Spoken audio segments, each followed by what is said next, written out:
Aizvadītās nedēļas nogalē Cernikavā notika pirmais piejūras senioru festivāls, uz kuru bija ieradušies vairāk simti dalībnieku no 9 piejūras pašvaldībām.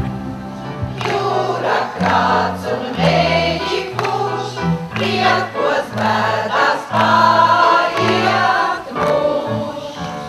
Senioru tikšanās bija kā ekskursija neklātienē pa gandrīz 500 km garo jūras robežu, jo katrs kolektīvs centās nevien parādīt savu kultūras mantojumu, bet arī iepazīstināt ar savu novadu. Kā es gribētu tur tajā zivju cehā padzīvot un mazliet visu tā pa vienai nogaršot, vai ne?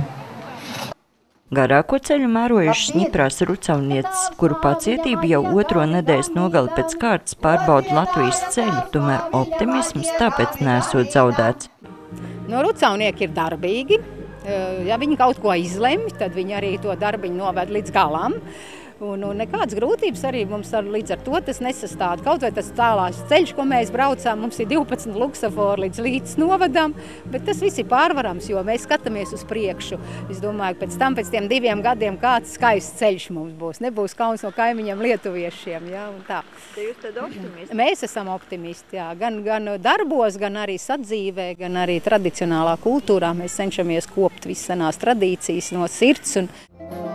Ideja par senioru festivālu rīkošanu pieder mājniekiem, kur klātsošiem parādīja, ka arī skarbo jūras vēju rūdītajām latvietēm nav svešs grieķu temperaments.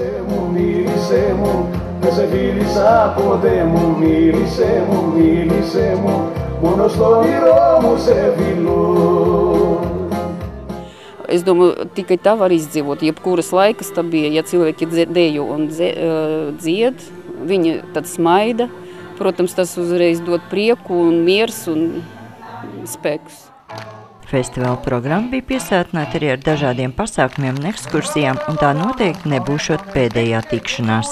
Šodien mums ir doma tāda, ka viņi sadziedājās, sadraudzējās un tai pašā laikā arī parakst nodomu protokolu, kurā mēs tā kā paredzam, ka mēs turpmāk būsim vienoti darbos, bēdās un priekos, ja?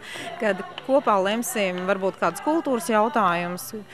Ik pa gadam šodien arī nolēmsim, kad mēs sabrauksim, pēc cik gadiem vai pēc kāda laika.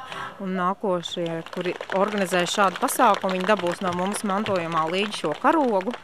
Un mēs tikai ceram šo pasākumu izvērst vairāk, stiprāk, lai krasts ir stiprs.